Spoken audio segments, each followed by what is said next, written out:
알겠습니다.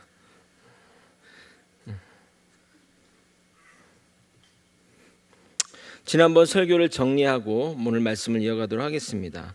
하나님의 약속에도 불구하고 아브라함은 사레의 몸종 하갈로부터 자손의 대를 이어갑니다. 그런 아브라함 앞에 하나님이 13년 만에 나타나서 그를 꾸짖습니다. 자신의 잘못 알았던 아브라함은 하나님께 바짝 엎드립니다. 그러나 하나님은 아브라함을 혼을 내기보다는 오히려 아브라함을 만국의 아버지라는 의미의 아브라함이라는 이름으로 바꿔주십니다. 하나님이 한 사람을 이끌어가는 방식은 다양합니다. 눈에 보이는 벌을 주셔서 혼을 내시기도 하고 한없이 용서해 주시기도 합니다. 때론 오히려 그를 축복함으로써 이끌어 가시기도 합니다. 아브라함이 아브라함으로 이름이 변화되었지만 눈에 보이는 것이 변화된 것은 없습니다. 그러나 하루에도 수십 번 만국의 아버지 아브라함, 만국의 아버지 아브라함 이 이름을 듣다 보면 자연스레 그와 비슷한 사람으로 되어간다는 사실을 하나님은 아셨던 것입니다. 그러므로 아브라함이 하나님을 믿기 전에 하나님이 아브라함을 먼저 믿어 주었던 것입니다. 지금 아브라함의 모습은 말도 잘 안 듣고 믿음의 모습이 전혀 보이지 않았지만 그를 믿어 주었던 것입니다. 이 믿음이, 이 신뢰가 그를 만국의 아버지 아브라함으로 변화시켰다고 생각합니다. 저는 프로야구를 좀 좋아합니다. 제 첫 직장이 LG였는데 그래서 자연스레 LG 트윈스 야구단을 좋아하게 되었습니다. 그런데 이 야구단이 무려 29년 동안 우승을 하지 못했습니다. 그러니 팬들과 선수들도 그 우승에 목말라 하는 상황이었습니다. 현재 정규 시즌 우승을 했고 마지막 결선인 플레이오프만 남아둔 상태입니다. LG 트윈스가 정규리그 우승을 하는 가운데 감동적인 이야기가 있어 여러분과 나누고자 합니다. LG 트윈스 불펜 투수 김진성 선수라고 올해 그의 나이가 38살인데 스포츠 선수로서는 거의 은퇴하고 코치를 할 나이입니다. 그런데 누구보다 강렬한 실력으로 LG 마운드를 책임지고 있습니다. 그런데 그는 2년 전 NC 야구단에서 방출되었습니다. 그 전에 그 팀이 우승을 했고 그가 큰 역할을 감당했지만 프로의 세계는 냉정했습니다. 나이도 많고 실력도 주춤하니 팀에 도움이 안 된다고 생각해서 방출한 것 같습니다. 그러면 나이도 있고 하니 보통 선수들은 은퇴 수순을 밟는 것이 대부분인데 그는 아직도 더 던지고 싶었던 것입니다. 그래서 자존심을 버리고 직접 프로 구단의 프런트에 전화를 했고 또 자신의 어떤 그것들을 알아보려고 했습니다. 그러나 대부분 답이 없거나 궁색한 거절의 변명만 들어야만 했습니다. 그런데 그 소식을 들은 LG 트윈스의 차명석 단장이 그에게 전화를 걸었습니다. 그러자 김정 선수는 올해 성적이 안 좋았지만 기회를 주시면 정말 열심히 해보겠습니다. 테스트라도 보게 해주시면 감사하겠습니다. 라고 하자 차단장은 펄쩍 뛰며 이렇게 이야기했다고 합니다. 무슨 소리야? 네가 김진성인데 테스트는 무슨 테스트가 필요해? 그리고 바로 계약을 진행했다고 합니다. 네가 김진성인데 무슨 테스트가 필요해? 이 말이 김진성을 깨웠고 올해 그를 LG 우승의 1등 공신으로 우뚝 서게 만든 것입니다. 물론 야구는 혼자 하는 것이 아니지만 그가 있고 없고 큰 차이가 있었을 것입니다. 누군가의 그 믿음이 이렇게 사람의 운명과 사람의 모든 것을 바꿀 수 있는 것입니다. 오늘은 13년 만에 나타나신 하나님이 다시 한번 언약을 확인시키시고 그 언약의 증표로 할례를 행하는 것에 관해 이야기하고자 합니다. 할례는 다양한 영적인 의미가 내포되어 있습니다. 물론 지금은 아무도 할례를 행하지 않지만 그 정신을 살려 신앙생활의 다짐으로 삼아야 할 것입니다. 그래서 하나님이 할례를 명하신 이유, 할례의 영적인 의미, 그리고 지금 우리는 어떻게 할례를 계승해야 할지 생각해보는 시간을 가지도록 하겠습니다. 오늘도 주님이 주시는 특별한 은혜가 있기를 예수님의 이름으로 소망합니다. 하나님이 아브라함을 아브라함이라 이름을 바꾸신 후에 다음에 하나님이 너와 너의 후손의 하나님이 될 것이라고 약속합니다. 그 말씀대로 아브라함의 후손을 통해 이스라엘에는 민족과 나라가 탄생하게 되고 400년 후에 약속한 땅을 주셔서 그 땅에 거주하게 되었고, 최종적으로 예수 그리스도가 이 땅에 오심으로 인해 만국의 아버지라는 이름에 걸맞게 온 세상 온 민족에게 복음이 전파되어 언약이 최종적으로 성취되게 됩니다. 그래서 아브라함을 만복의 근원이라고 말하는 것입니다. 창세기 12장 2절 개역 한글판으로 읽어드리도록 하겠습니다. 내가 너로 큰 민족을 이루고 내게 복을 주어 내 이름을 창대케 하리니 너는 복의 근원이 될지라. 이런 약속을 하신 후에 이 약속 체결의 증표로 아브라함에게 할례를 명령합니다. 그리고 이후에 모든 이스라엘 남자들은 난지 8일 만에 언약의 징표로 할례를 받게 됩니다. 이 할례는 굉장히 신학적인 중요한 내용이 담겨 있습니다. 이 할례 문제는 성경 역사에 매우 중요한 문제이며 신약 시대에도 이 할례 문제가 중요한 문제가 되었습니다. 그리고 지금도 중요한 이슈 중에 하나입니다. 특히 지금 읽은 이 본문이 그 논란의 중심에 서 있습니다. 창세기 17장 13절 14절을 읽어도록 하겠습니다.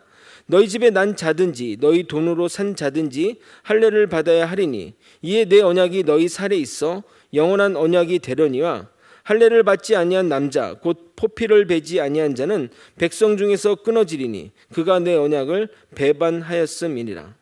분명 성경은 할례를 받지 않으면 하나님의 언약의 백성이 아니라고 말하는데, 그러면 우리도 지금이라도 할례를 받아야 하는 것이 아닌가 의구심이 듭니다.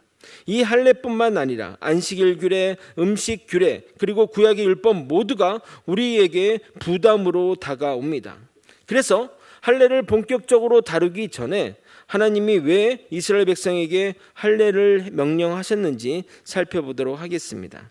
창세기 15장에서 하나님은 아브라함에게 너의 자손을 하늘의 별과 같이 많아지리라 하자 아브라함이 그것을 믿었고 그 믿음을 하나님이 의로 여기셨습니다. 그리고 하나님은 아브라함에게 지금 있는 이 땅도 주겠다고 약속합니다. 그러자 아브라함이 당돌하게 하나님께 그 약속이 어떻게 이루어질지 아냐고 물어보게 됩니다. 창세기 15장 8절입니다. 그가 이르되 주 여호와여 내가 이 땅을 소유로 받을 것을 무엇으로 알리이까?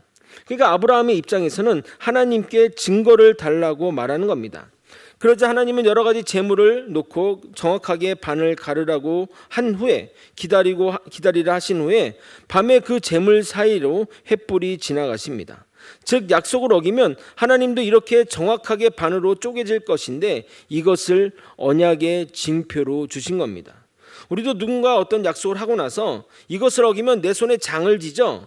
이 약속은 내가 내 목숨을 걸고 맹세해 라고 하는 같은 의미라 생각하시면 됩니다.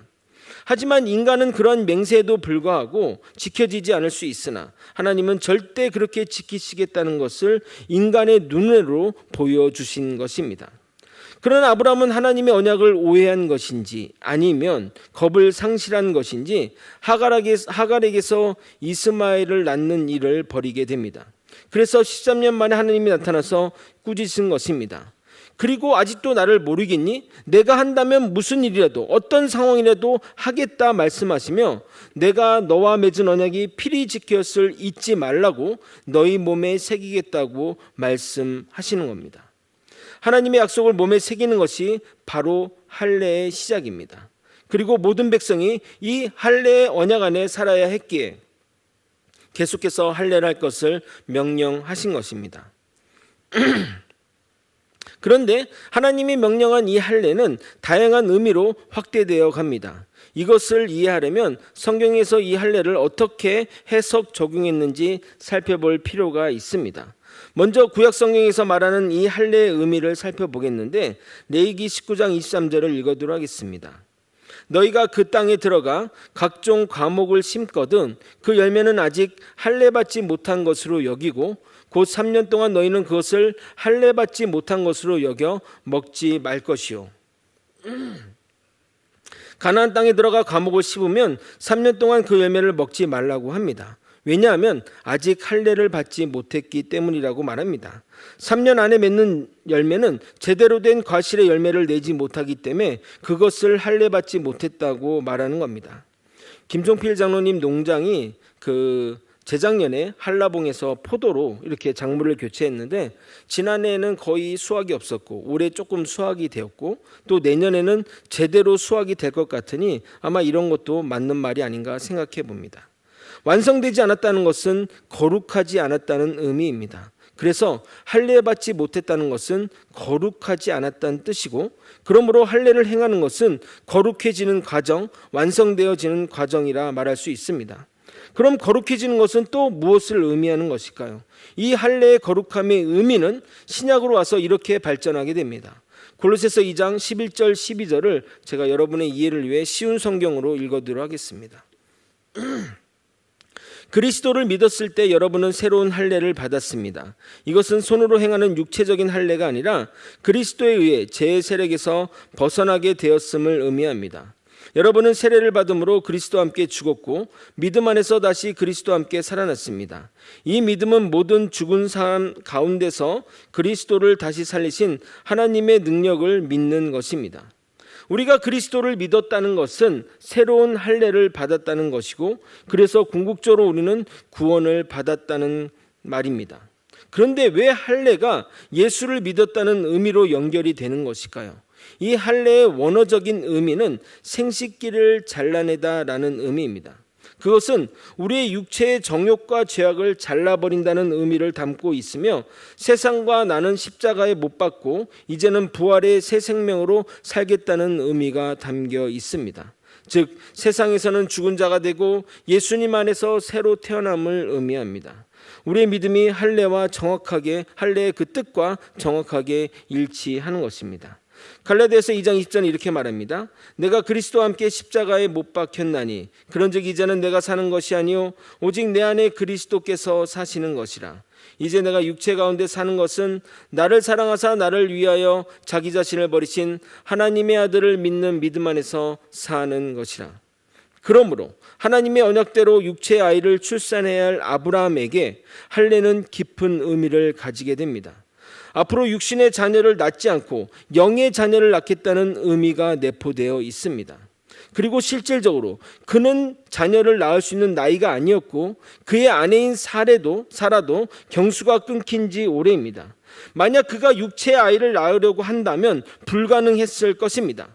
육의 자녀를 낳지 않고 영의 자녀를 낳겠다는 선언이 할례에 담겨 있는 것이고, 할례를 했기에 그가 하나님이 주신 그가 자녀를 가질 수 있게 된 겁니다.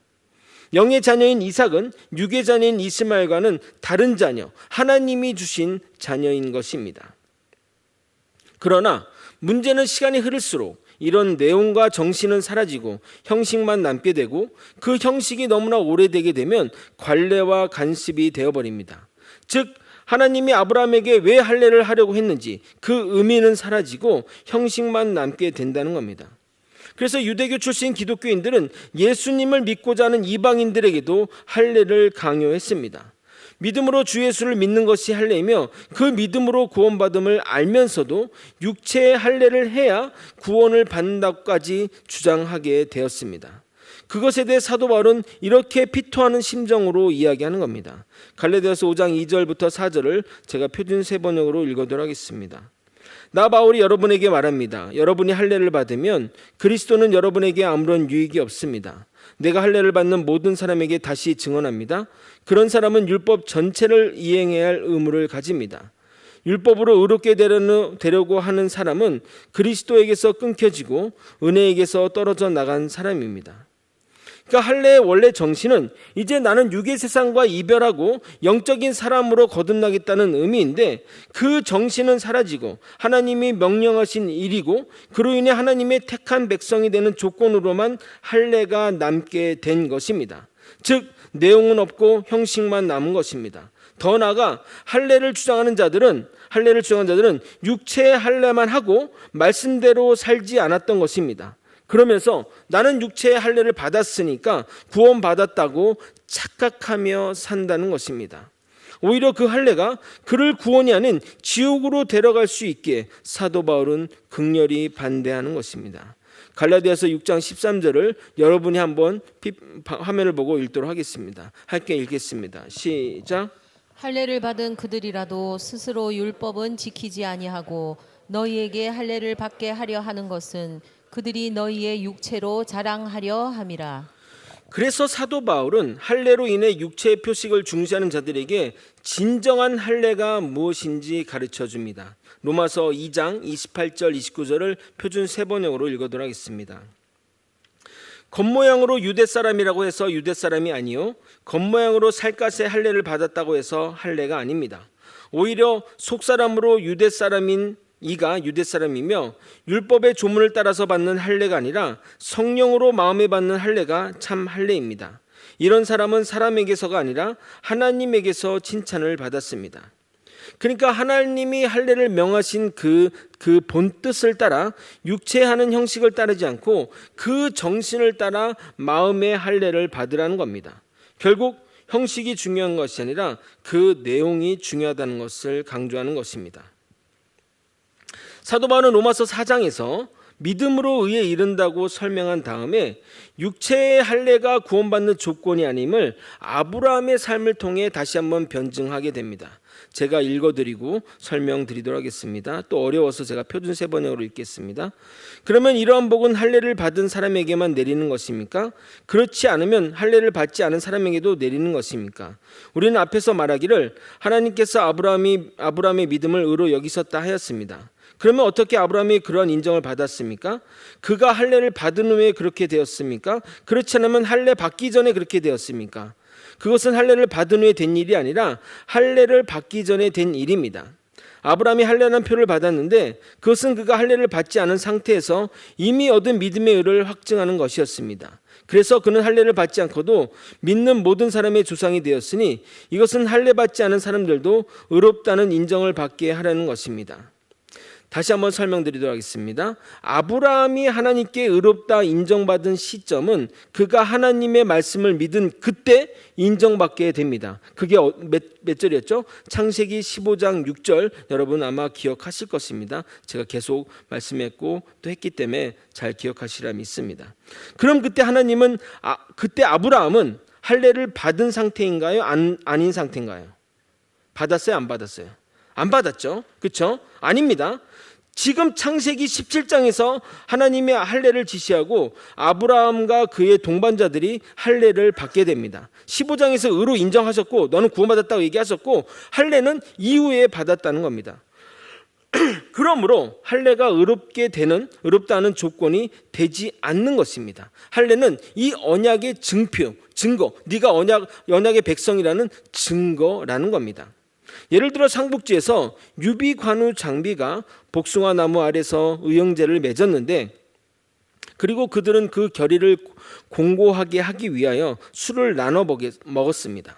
평생 형제의 의를 다했다는 것이 언약이고 술을 나눠 먹은 것이 언약의 징표라 하겠습니다. 그래서 셋이 술을 안 나눠 먹었다 해도 그 언약은 유효한 것입니다. 알겠습니까? 이해되시죠? 목사님, 그런데 개신교에서는 지금 아무도 할례를 안 하잖아요. 그러니 뭐 이런 문제를 이렇게 오래 자세히 다루십니까? 라고 할 수 있습니다. 그러나 언제나 이 일은 우리에게 일어날 수 있는 일입니다. 가톨릭에서는 우리가 구원을 받으려면 세례는 필수이고 성찬도 반드시 드려야 한다고 가르칩니다. 세례는 내가 이때까지 세상과 벗살아 살아왔다면 이제는 주님과 동행하며 살겠다는 선언적 의미입니다. 할례의 정신이 세례 안에 담겨 있는 것입니다. 그러니 세례는 구원받는 조건이 아닙니다. 내가 믿는 크리스찬은 그 믿음의 징표일 뿐입니다. 사도행전을 보게 되면 베드로가 이방인인 고넬료에게 복음을 전하는 장면이 나옵니다. 베드로가 복음의 메시지를 전하자 그들에게 성령이 임하여 예수님을 믿게 된 것이고 그들은 구원을 받은 것입니다. 그러자 베드로는 기쁨으로 고넬료와 그의 사람들에게 세례를 베풀게 됩니다. 즉 그들은 믿고 구원받은 이후에 세례를 받았습니다. 좀 길지만 제가 여러분에게 읽어드리도록 하겠습니다. 사도행전 10장 44절부터 48절까지입니다. 베드로가 이 말을 할 때 성령이 말씀 듣는 모든 사람에게 내려오시니 베드로와 함께 온 할례 받은 신자들이 이방인들에게도 성령 부어 주심을 말미암아 놀라니 이는 방언을 말하며 하나님 높임을 들음이더라.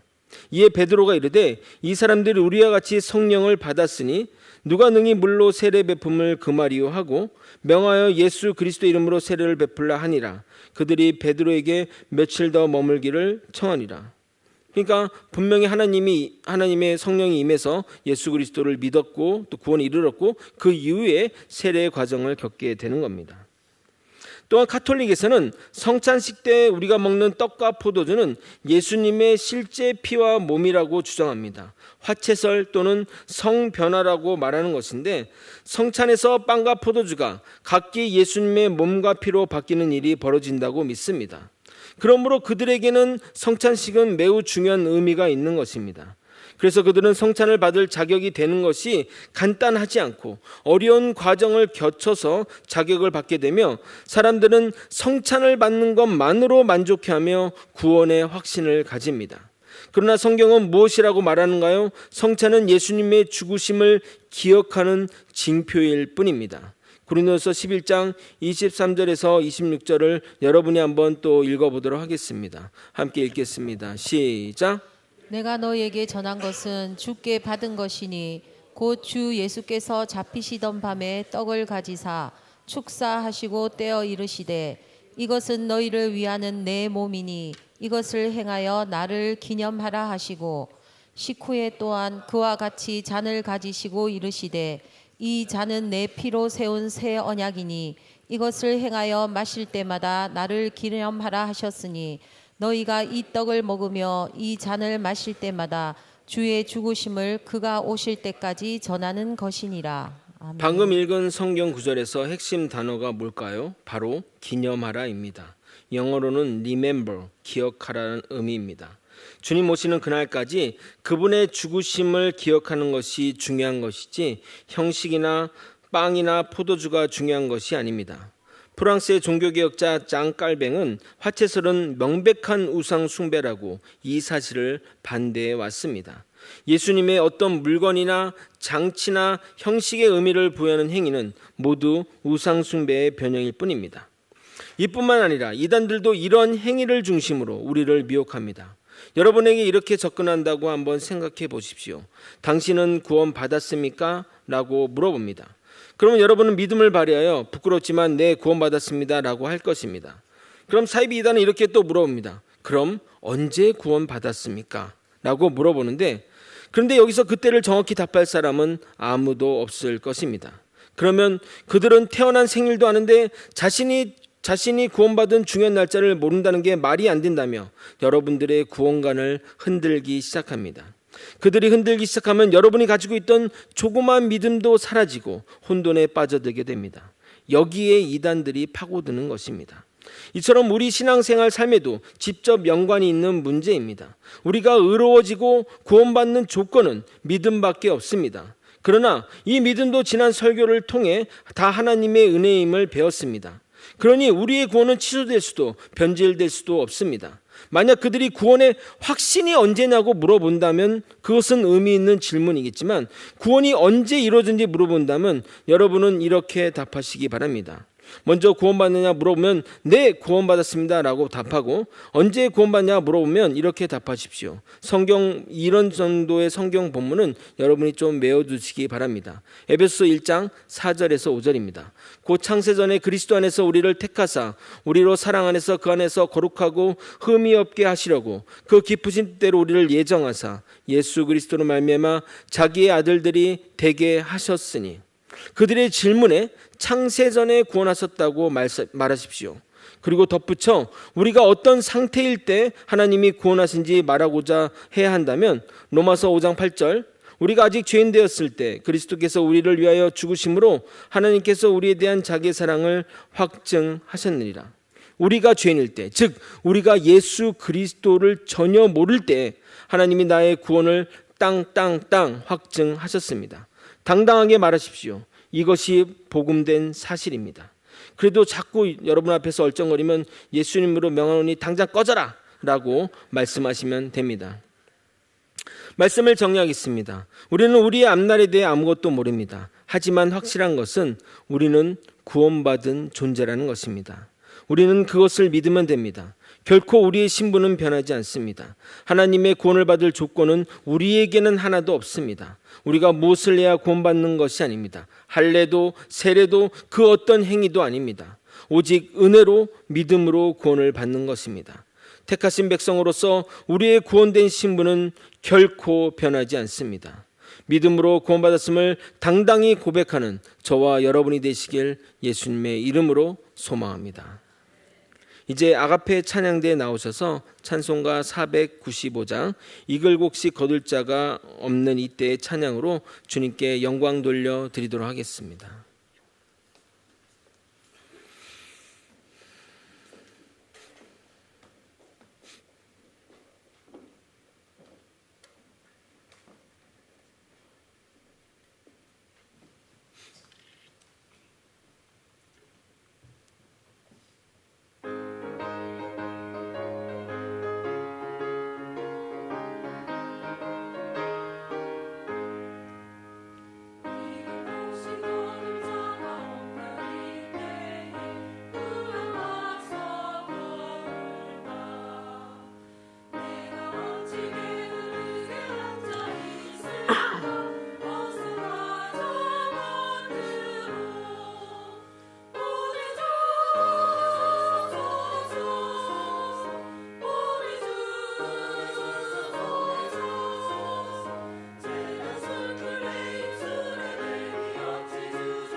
아멘.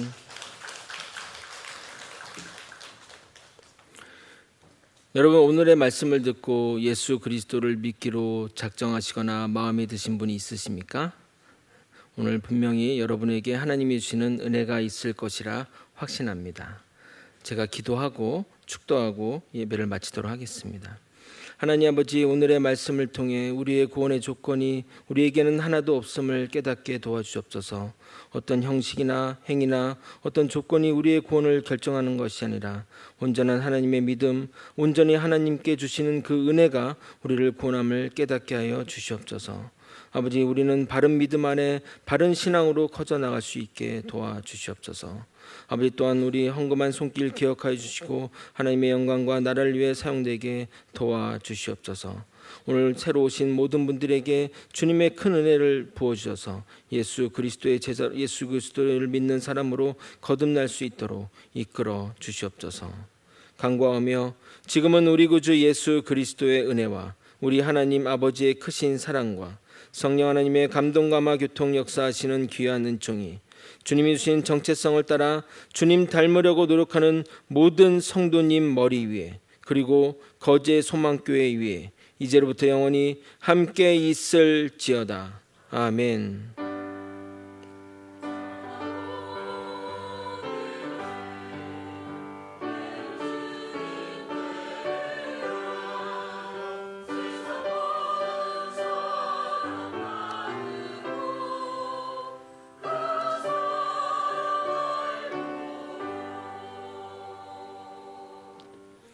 이어서 재직해 진행하도록 하겠습니다.